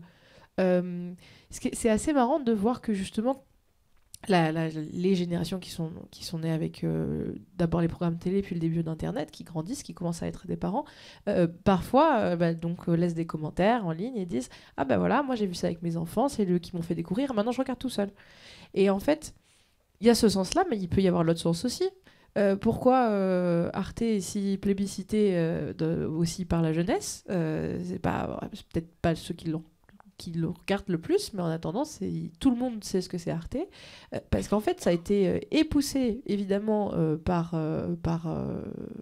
la société dans son ensemble pour des contenus qualité, mais aussi poussé dans les écoles, et aussi poussé par les parents qui disent « Ah, ça, c'est mon repère ». Et je peux transmettre à mon enfant ce biais culturel intéressant, même si j'en ai pas tous les codes. Donc je pense que c'est la pratique et l'apprentissage par les autres, et pas simplement la consommation tout seul sur son téléphone. Et c'est possible même quand c'est en ligne. Et c'est ça qui est intéressant. Et je voudrais juste ouvrir, parce qu'on parlait aussi de désinformation, etc., et d'ouvrir ça en disant que ces codes, ils sont absolument fondamentaux à avoir, notamment en ce qui concerne l'IA. Parce qu'on n'a pas encore évoqué le terme depuis le début de cette table ronde, et je me disais comment introduire la chose de manière constructive, parce que aujourd'hui, c'est autant une menace qu'une opportunité. Moi, je suis pas du tout anti-IA. Et on m'a déjà posé la question, oui, mais en fait, est-ce que c'est une œuvre d'art quand c'est produit avec un ordinateur ? Oui et non. Non, parce que ça a été, je vais pas dire pompé, mais en tout cas très inspiré et utilisé. C'est la somme de savoirs humains qui ont été mis dans une machine pour être processés. Mais oui, parce qu'il y a un effort humain plus ou moins de qualité sur le travail de cette machine pour pouvoir sortir de quelque chose d'encore qui dépasse ce qu'on aurait pu imaginer à la base. Donc, est-ce qu'on ferait de l'art avec de l'IA ? Je répondrai pas à cette question aujourd'hui, je ne veux pas me faire frapper, c'est enregistré.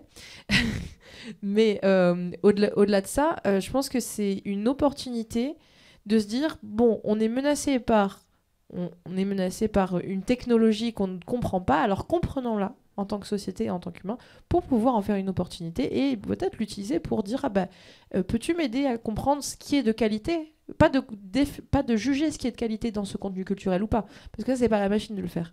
C'est de comprendre ce qui pourrait l'être et ce qui pourrait pas l'être, car j'ai des yeux de néophyte qui ne me permettent pas aujourd'hui de comprendre ce qui est intéressant dans cet opéra, dans cette poésie. Et en fait, de l'IA ou encore mieux un être humain, de répondre avec ses connaissances. En fait, la Joconde, pourquoi c'est si impressionnant ? C'est parce qu'en fait, c'est le résultat d'une vie de travail. Il y a une histoire derrière ce tableau. Il y a le sfumato, on voit plein de petits détails dans le tableau. Et en fait, on passe de l'être humain qui pose au Louvre devant la Joconde en disant c'est surfait. Je vois un petit tableau avec une dame dedans. Enfin, il y en a plein, des hyper impressionnants à la salle d'à côté. Et mais oui, je comprends en fait ce que je suis en train de voir. Et ça me permet donc d'apprécier et de m'ouvrir à d'autres choses auxquelles j'aurais pas pensé. Donc, l'apprentissage, la pratique, et comprendre les nouveaux outils et ne pas s'enfermer dans une vision, je vais pas dire passéiste, mais de puriste. La culture, c'est ça ou ça. On dit souvent qu'une langue n'est vivante que parce qu'elle est pratiquée et qu'elle meurt du moment où on dit que les règles cessent de fonctionner. Et ben en fait, c'est la même chose pour la culture ou pour la pratique artistique en général. Je suis complètement d'accord avec ce que tu viens de dire et c'est l'occasion de promouvoir la revue France Forum, qui est la revue que le Modem a reprise depuis 2 ans et qui a consacré un numéro au numérique et à la désinformation. Et on a un article dedans qui s'interroge justement sur l'usage de l'IA par les enseignants, pas seulement comme menace par ce que les élèves peuvent en faire en termes de plagiat ou de fausses, mais comment on peut aussi peut-être quelquefois chercher à, dans certains cas, à donner une information très claire, très simplifiée sur certaines questions avec l'aide de l'IA. Donc effectivement, ne pas opposer systématiquement numérique et culture comme 2 mondes ou 2 époques. Alors on pense même justement là récemment, le film de Cédric Clapiche, La venue de l'avenir, est directement sur ce thème. Je ne sais pas si vous l'avez vu déjà, mais il commence justement par une scène au musée où il y a devant des tableaux de Claude Monet, les Nymphéas, où le réalisateur est en train de filmer un clip avec une jeune fille en tenue de grand couturier, avec les Nymphéas derrière, et il s'interroge sur l'usage de l'IA. Est-ce qu'il va modifier la couleur de la robe ou la couleur du tableau? Donc c'est assez ironique, assez amusant comme début. Et le film montre justement comment on s'adapte à son époque à chaque fois, comment on cherche justement à éprouver, à vivre avec le langage, avec les codes de son temps. Donc le numérique, pour lutter contre, il faut évidemment le connaître, il faut évidemment le maîtriser et non pas évidemment en être ensuite esclave et se décharger de sa réflexion et de son esprit critique sur la machine. Mais comme Yascha Mounk, le philosophe américain, l'avait écrit récemment dans Le Peuple contre la démocratie, c'est pas l'outil en lui-même, c'est pas le numérique en lui-même, c'est pas la nouveauté en elle-même qui est bonne ou mauvaise, c'est vraiment l'usage qu'on est capable d'en faire. D'où cette idée d'accompagner, d'éduquer, mais non pas en imposant quelque chose. C'est-à-dire que l'éducation, ça ne doit pas être uniquement de diriger les élèves vers telle ou telle chose, mais comme tu disais, Frédéric, d'expliquer pourquoi, de décrypter, d'essayer de comprendre, d'essayer de saisir justement comment on va maîtriser tel ou tel, apprendre à cuisiner, en effet. Hein. D'ailleurs, moi, je donne souvent à mes étudiants, parce que j'enseigne à Sciences Po, quand on fait le commentaire de texte, je leur dis souvent, vous faites vraiment comme si vous découpiez une volaille, comme quand vous découpez le poulet chez vous, vous saisissez les articulations, vous enlevez vraiment, vous disposez, vous voyez bien là où se noue la logique d'un texte, là où est la chair. Et voilà, c'est très tactile tout ça. Et d'ailleurs, pour en revenir à l'action de la barrière, ça m'est arrivé quand même assez souvent de voir certains étudiants, en lisant quelques pages d'un texte de Rousseau, de Tocqueville ou de Kierkegaard, venir me voir et dire « mais c'est bien en fait ». Et c'est pas si difficile que ça. Et en fait, ils me disent, mais je vois ce livre dans la bibliothèque, je vois écrit Kierkegaard, je vais pas l'ouvrir parce que ça m'intimide, parce que c'est un nom qui me paraît évidemment ennuyeux. Et en fait, j'ouvre, je lis et je vois que je comprends et que ça me parle. Donc parfois, il faut effectivement cette rencontre. Et évidemment, la rencontre, elle n'est pas toujours évidente à faire parce que, comme vous dites, le flux est permanent et souvent les jeunes vont aller plus spontanément, statistiquement, vers des vidéos de violence ou pornographiques que vers la visite en 3D d'un musée. Mais naturellement, tout ce qui est disponible et tout ce qu'on peut faire pour essayer de guider les uns ou les autres vers la profusion de tout ce qui peut servir d'aliment, sans proscrire forcément non plus tout, puisque comme on l'a dit, il y a des choses de divertissement qui peuvent être pas si bêtes que ça, enfin qui peuvent être tout à fait distrayantes, et aussi qui peuvent faire réfléchir, enfin même des feuilletons ou des... Je crois qu'il y a une petite question, et le temps que tu donnes le micro, Où est la question ? Je veux juste finir sur l'IA en disant, par contre, je minimise pas du tout, et je pense que c'est même un message politique que je vais marteler tout le reste de ma vie, mais je minimise pas du tout. Quand je dis c'est un outil, c'est hyper important de voir aussi le côté positif, mais je minimise pas du tout la menace que c'est aujourd'hui. Et il faut absolument qu'en tant que société, en tant qu'humain, en tant que citoyen et en tant que responsable politique, parce qu'on en a certains dans la salle, un certain nombre, on pousse à la compréhension de cet outil, on le comprenne nous-mêmes et on pousse la société à la compréhension de cet outil, parce qu'en fait, l'idée, c'est que ça facilite notre vie, pas que ça la prenne en main à notre place. L'idée, c'est qu'on puisse se dire, ok, ça me permet de gagner du temps sur ma rédaction des emails, pas qu'ils choisissent le contenu de l'email à la fin. Et... Merci Alice. Et juste compléter sur le côté législatif justement de la chose. J'ai perdu ma boucle d'oreille, je la remettrai après. Il y a Erwan Balanan qui est donc député Finistère, qui s'est emparé du sujet à l'Assemblée, qui est dessus. Et donc je profite en même temps pour faire la pub pour le village agriculture. C'est un des gros sujets, c'est une des grosses thématiques qu'on doit aborder, qu'on n'a pas encore abordé. Mais en tout cas, si jamais ça intéresse des personnes, voilà, vous serez les bienvenus. Et puis on a un échange qui est prévu avec Erwan. Pour le moment, pas de date, aucune date n'est arrêtée. Mais en tous les cas, au niveau législatif, effectivement, il se passe des choses, que c'est un vrai sujet. C'est autant, enfin voilà, c'est ce que tu as dit, c'est autant positif que négatif. Ça dépend de ce qu'on en fait et comment on s'en sert. Je vais pas redire, enfin vous avez déjà tout dit, je reprends quelque chose, et beaucoup de choses d'ailleurs qui ont été redites, mais j'insiste sur le fait que ne soyons pas naïfs et ne simplifions pas les choses. En effet, on a un accès aujourd'hui à plein de choses. Encore faut-il y accéder, y avoir envie d'y accéder, savoir que ça existe, et de dire que les classes sociales existent encore, qu'il y a une division, qu'on voit que les classes plus aisées s'enrichissent, les classes plus modestes s'appauvrissent, et que malgré qu'on puisse avoir l'accès à tout, si on n'a pas les connaissances du fait que ça existe et pour les appréhender, et vous l'avez dit, on n'ira pas. Et donc, les réseaux sociaux aussi et le numérique font qu'on reste toujours dans les mêmes sphères. C'est-à-dire qu'on reste toujours enfermé dans une même bulle. Et donc, voilà, même si on peut y avoir accès, on n'y a pas vraiment accès. Et donc, le rôle est très important des personnes. On a beaucoup parlé de rencontres. Et donc, je pense que tout ça est très incarné. Et que mon accès, par exemple, au théâtre ou à l'opéra, c'est fait par des professeurs. Et je réinsiste sur le fait que le monde de la culture doit énormément et encore travailler avec le monde de l'éducation. Encore faut-il, je pense qu'il y a un vrai problème au niveau de la politique éducative, de comment sont formés nos professeurs, de comment on donne les moyens aux professeurs de pouvoir faire ces activités aussi extrascolaires, d'amener dans des lieux de culture les élèves pour les y intéresser. Je pense que la réforme de l'éducation au niveau lycée n'a pas été bonne, de cloisonner encore davantage le côté scientifique et lettres et sciences humaines, alors que tout le monde doit, qu'on soit même dans le domaine scientifique, on doit avoir une ouverture à autre chose et aux sciences humaines et aux lettres. Je pense que ça a été une erreur. Et je pense que c'est là le manque, c'est d'ouvrir les yeux à tout le monde et de donner l'accès à tous au culturel qui rejoint en effet le sport, la pédagogie, les maths, les sciences, les lettres, voilà, tout est un tout. Et donc ne soyons pas naïfs, et c'est pas parce qu'aujourd'hui il y a beaucoup de gratuité et un accès via le numérique que les gens y ont vraiment accès, parce qu'on reste tous cloisonnés dans les classes et dans les milieux dans lesquels nous sommes.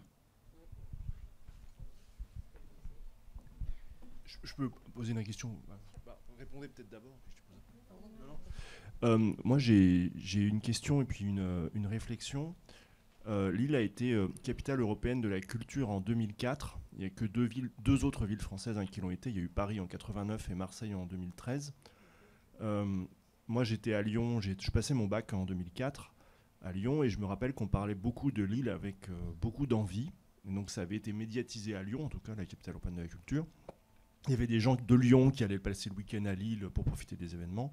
Ma première question, c'est qu'est-ce qu'il en reste 21 ans après ? Est-ce qu'il y a des dynamiques qui ont été lancées qu'on retrouve encore aujourd'hui ? Donc ça, si vous pouvez répondre, moi, ça m'intéresse. Parce qu'on est deux à être venus de Belgique. Et pour le cas de Mons, capitale européenne de la culture en 2015, il n'y a pas eu vraiment de suite après, en fait. Donc est-ce qu'à Lille, il se passe encore des choses ? Et ensuite, mon autre intervention, c'est plus une réflexion ouverte. Vous avez beaucoup parlé des fake news au début. Si on relit ce que les journaux français écrivaient au moment de l'affaire Dreyfus, parce qu'on a reparlé du capitaine Dreyfus à l'Assemblée nationale, il y avait énormément de fake news et qui étaient répandues dans toute la France par des journaux régionaux qui publiaient parfois 2 fois par jour. Et ailleurs en Europe, il y avait aussi beaucoup de fake news sur d'autres sujets. Donc est-ce que finalement les fake news, c'est pas quelque chose qui revient tous les siècles d'une manière différente ? Alors aujourd'hui, les réseaux sociaux ont remplacé les journaux des communes, Mais finalement, c'est toujours les mêmes bêtises qui circulent, quoi. Alors, tu citais Lille, alors j'en profite pour souhaiter la bienvenue à Vanessa Duhamel, qui est élue municipale à Lille et qui était retenue par une réunion précédemment et justement sur la culture. Et je citais tout à l'heure le fait que nous étions à la commission rayonnement qui traite de la culture à la métropole européenne de Lille. Alors, sur la deuxième partie de ta question, je te disais que effectivement les fake news, c'est pas nouveau. Quand je te disais que dans la peinture, quand la peinture médiévale, des grands récits, des grandes batailles, etc., c'était une façon d'enjoliver ou de réécrire une partie de l'histoire. Aujourd'hui, on est sur les tablettes, on est sur le numérique, mais finalement, effectivement, rien n'a été inventé là-dessus. Sur l'héritage de l'île 2004, en fait, l'île 2004 a été imaginée après que Lille ait réfléchi à accueillir les Jeux Olympiques et que cette option-là n'ait pas été retenue. Et le patronat, le milieu économique, le milieu politique s'est dit, voilà, il s'est créé quelque chose, il s'est créé un dialogue très fort entre le milieu économique, le milieu politique, qu'est-ce qu'on peut en faire? Et il a été décidé de candidater pour être capitale de la culture. 20 ans après, qu'est-ce qu'il en reste? Alors, il en reste, j'ai envie de dire, des outils culturels qui sont toujours bien vivants, je pense aux maisons Folie. Nous avons à Roubaix un établissement public, la Condition publique, qui était la maison Folie de la culture, celle de Roubaix, qui a été imaginée dans le cadre de l'île 2004 et qui aujourd'hui est un tiers-lieu culturel un peu augmenté parce qu'on n'y fait pas que de la culture.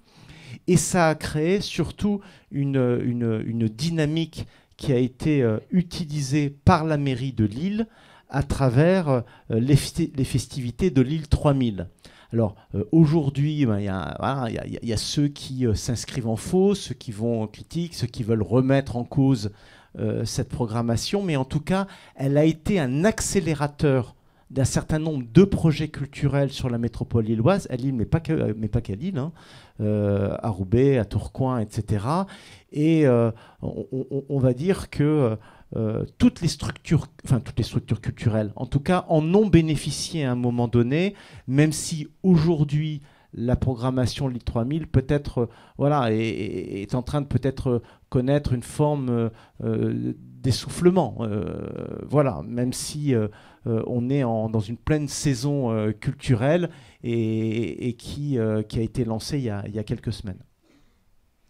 Juste avant de vous repasser le micro, un tout petit mot sur votre deuxième question, sur la question, quand vous citiez l'affaire Dreyfus. Évidemment, les fake news, la diffamation, les fausses rumeurs, ça a bien sûr toujours existé. Dans ce livre, justement, sur la post-vérité qui vient de paraître et que je vous recommande très très vivement, le chapitre justement sur la stratégie russe en Ukraine pose la question, il dit qu'est-ce qu'il y a de nouveau par rapport à ce qui existait déjà. Il compare la stratégie de la Russie en 1930, en 1945 et aujourd'hui, en montrant qu'il y a effectivement des grandes similitudes, mais que naturellement, la différence essentielle et qui est quand même très importante, c'est la question de l'échelle, la question de la taille, puisque la fake news, c'est la même, mais elle est amplifiée, elle devient virale, et que cette amplification et cette viralité, c'est ça qui crée justement quelque chose qui échappe un peu et qui va enfler dans des proportions incontrôlables. Donc c'est ça qui est très nouveau. Et donc l'action des échelles et des tailles, si on revient à Aristote, il disait pour comprendre une société, pour comprendre le fonctionnement politique d'un endroit, on regarde la taille, le nombre de dirigeants, le nombre d'habitants, le périmètre. Donc toujours bien avoir à l'esprit, si on est dans quelque chose de petit, de grand, la vitesse, la question du temps aussi, toutes ces questions, accélération, tout ce que Internet induit, c'est justement amplification, accélération, immédiateté. C'est ça qui est très nouveau, c'est ça qui fait qu'on se pose des questions sur comment on va justement réagir face à ça. Et sur la question des lieux, vous l'avez dit, on l'a dit tout du long, un peu en filigrane, mais c'est vrai qu'on n'a pas accès à la culture de la même façon dans une très grande ville, dans une capitale, dans un village, dans un endroit très urbanisé ou en race campagne. L'accès à la culture à la campagne, c'est une vraie question. Parfois, Internet peut justement faire découvrir des choses à des personnes qui sont justement un peu coupées de certaines manifestations manifestations d'art vivant, par exemple. Mais bon, voilà, la question des tailles, la question des endroits, la question de où on se place, tu le disais, Mathilde, hein, quand on est au plus près des territoires, on voit la culture, comment l'amener dans les rues, avec la configuration du lieu tel qu'il est, la taille de la ville, son histoire, voilà, comment on fait à l'endroit où on est. Je vous repasse le micro tout de suite. Révélateur. C'était juste pour dire, moi j'ajouterai des choses encore à ce que tu as dit, Frédéric, de dire qu'il y a eu aussi une véritable prise de conscience qu'on avait du patrimoine aussi à Lille et dans la métropole, donc une politique de restauration, et de préservation et de valorisation du patrimoine qui retombe un peu dernièrement, mais il a eu une notion aussi de positionnement de Lille dans l'offre culturelle, patrimoniale et touristique. Il y a une vraie évolution depuis Lille 2004 dans la fréquentation de Lille et je pense qu'on en parle davantage. Il n'y a pas eu que Lille 2004, il y a aussi eu, on parlait de cinéma, mais Danny Boone et Bienvenue chez les Ch'tis, mais malgré tout, je pense que Lille 2004 est aussi un essor de dire Lille existe et elle a des choses à proposer et depuis la fréquentation touristique a vraiment évolué au fur et à mesure et puis aussi de dire tout ça entraîné aussi pour les Lillois et les métropolitains, de dire on peut être fier aussi d'être lillois, enfin métropolitain, et d'en parler autour, parce que maintenant Lille était reconnue aussi. Donc je pense qu'il y a comme des restes, même s'il y a des choses qui sont retombées, mais voilà.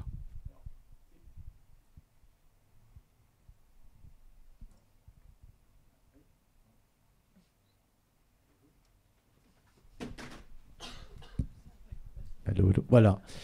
Non, mais comme tu le dis, alors sur le patrimoine, alors là, je te rejoins complètement. D'ailleurs, la maison Folie, l'ex-maison Folie de Roubaix, qui est aujourd'hui la condition publique, c'est dans une ancienne filature de conditionnement de la laine et de la soie qui a été complètement rénovée et qui est un bâtiment magnifique qui aujourd'hui appartient à la métropole européenne de Lille et qui continue à y investir massivement. Ça a été un coup de projecteur énorme sur Lille. Et ça a fait exister, quand je dis Lille, la métropole européenne de Lille, sur la scène culturelle. À travers les grandes saisons, alors Lille 2004, à travers les grandes expositions qui étaient montrées, et depuis, tous les 2-3 ans, à travers les grandes expositions.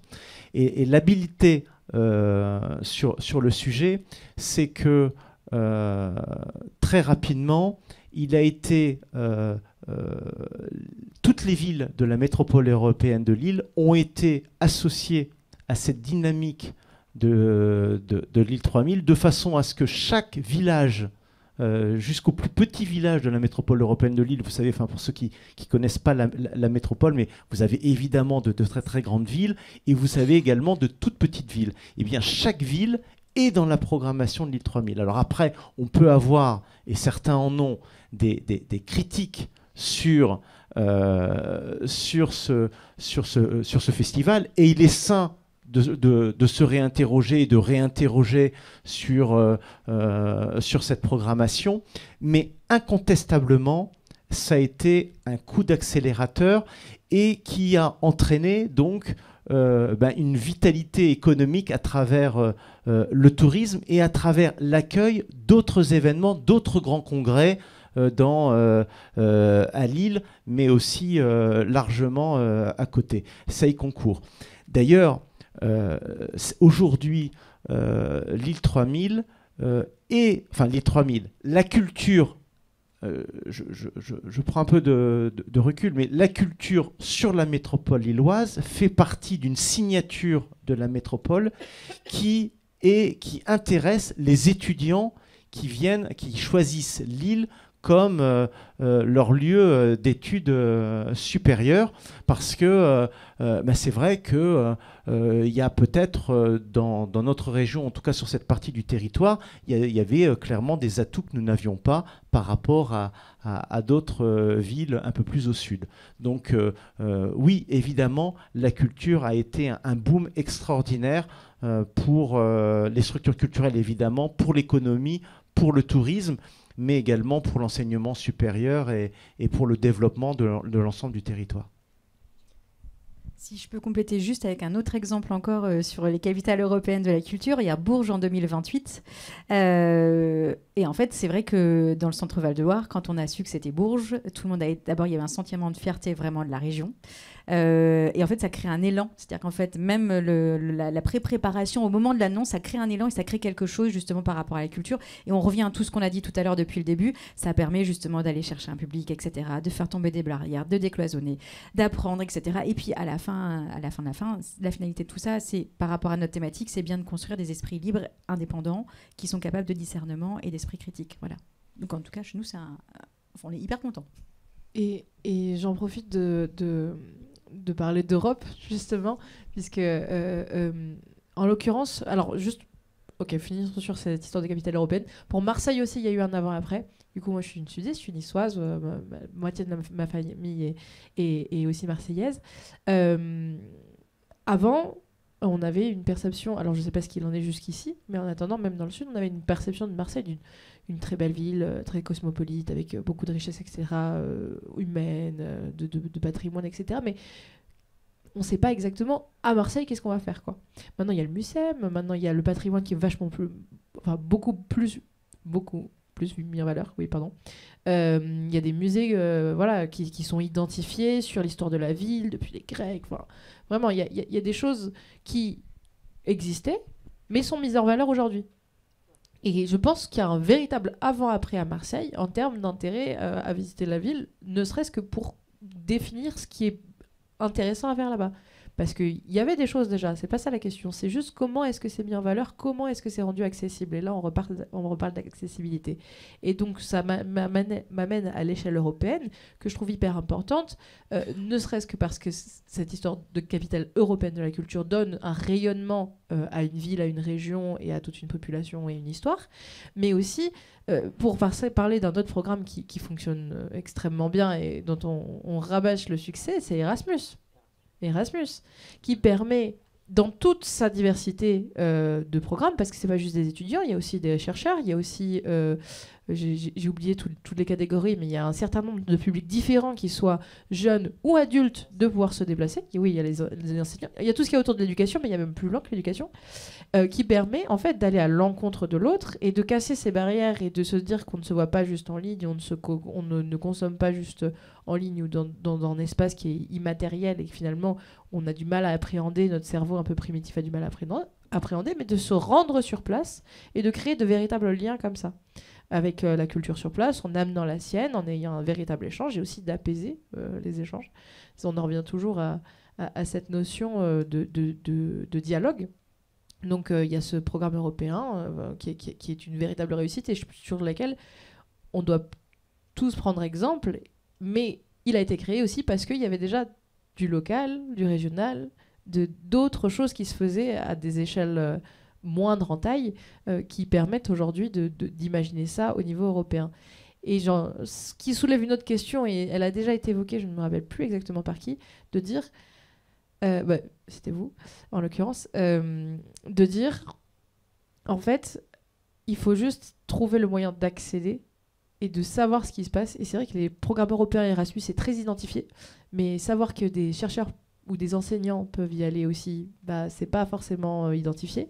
Mais ça, c'est juste Erasmus. Il y a beaucoup d'autres programmes européens qui sont existants, valides, qui fonctionnent très bien, mais qui sont encore trop peu connus. Mais je pense que même à l'échelle locale, on a le problème parfois quand une mairie prend une initiative et donne un budget pour pouvoir amener, je sais pas, des classes ou des individus à un certain endroit, à un musée, etc. Mais en fait, ça arrive pas forcément jusqu'au public en question. Donc c'est la diversité de ces... En fait, comment on harmonise finalement quand c'est capitale européenne de la culture, c'est plus facile parce que là...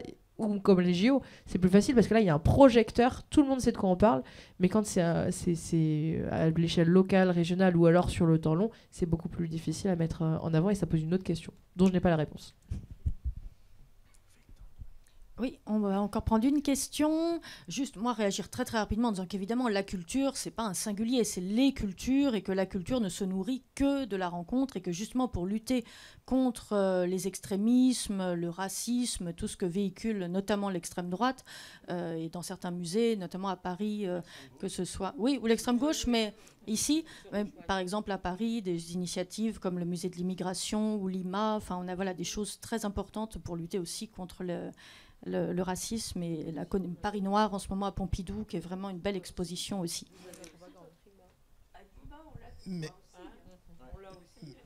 Merci, vous devancez pratiquement ma question.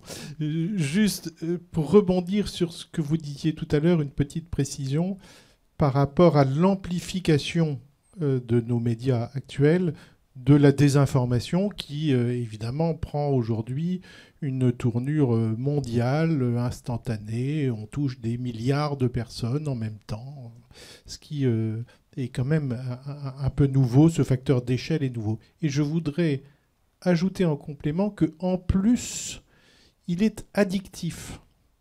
Un peu comme ce qu'on disait tout à l'heure à propos de la gastronomie, c'est du sucre. C'est-à-dire que les enfants, et pas que les enfants d'ailleurs, le consultent et donc absorbent cette désinformation pseudo-culturelle 4 heures, 5 heures, 6 heures, 7 heures par jour. Nos enfants, 7 heures par jour. Ça peut aller jusqu'à 12 heures. Hein. Voilà, donc c'est à la fois un grand nombre de personnes supplémentaires et à la fois beaucoup plus de temps qu'on y consacre. Donc double effet cliqué. C'était juste ma remarque pour aller dans votre sens.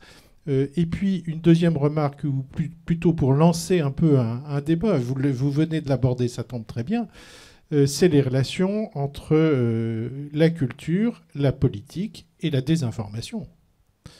La culture peut être un vecteur de désinformation, instrumentalisé notamment par des partis politiques. Je pense très directement à la France insoumise, qui utilise, elle ne s'en cache pas, hein, avec des spécialistes qui utilisent les réseaux sociaux pour faire de la désinformation politique. Je suis en train de terminer le bouquin sur LFI, la meute. On voit très bien. On voit très bien. Donc c'est un instrument. Alors ça peut être aussi par le biais de la culture, par exemple des groupes, notamment je pense à des groupes de rap, je pense à... Bon, il y a différents médias possibles, mais voilà, il ne faut pas sous-estimer aussi la désinformation par l'intermédiaire de la culture qui devient un instrument à des fins politiques, organisé comme tel, avec des gens qui sont embauchés pour faire ça. Voilà, il ne faut pas sous-estimer, ne soyons pas naïfs, on ne l'est pas du tout ici, mais peut-être qu'on ne s'en rend pas suffisamment compte. La culture est, et on le voit bien dans nos villes, la culture est un instrument parfaitement politique aussi. Et on a tendance à l'oublier, ça, notamment avec les contenus en ligne, parce qu'il y a beaucoup de gens ou de créateurs qui essayent de ne pas prendre position et d'être le plus lisse possible. Et donc, parfois, l'idée peut même s'immiscer que « Ah non, mais c'est culturel, je suis là pour passer un bon moment, c'est pas politique. » En fait, tout est toujours politique. Oui, cette question était tout à fait pertinente à l'instrumentalisation de la culture d'un côté ou de l'autre. Effectivement, l'exemple que vous avez donné est tout à fait frappant et vrai. Et sur la question de l'addiction au sucre, oui, on va conclure bientôt, on continuera à discuter justement en mangeant et en nous ressourçant, en buvant et en mangeant, transition.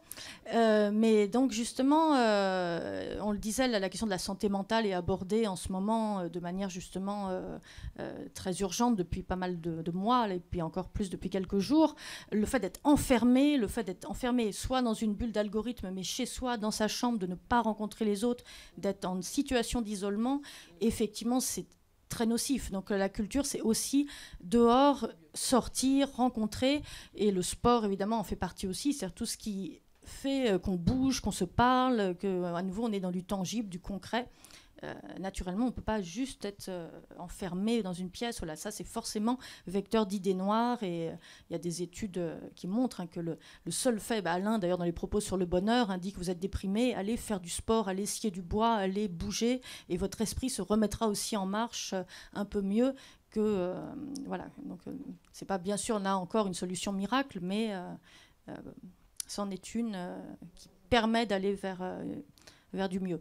Alors un immense merci, on va rendre l'antenne parce qu'il est l'heure, mais on va continuer à parler, à échanger, à manger, à remercier tout le monde, la ville de Roubaix, Mathilde et donc le Loir-et-Cher, et l'IED bien sûr, notre partenaire, et le MODEM également. Et donc tous ensemble, nous allons continuer à deviser, voire à nous disputer peut-être, mais en tout cas à nous nourrir.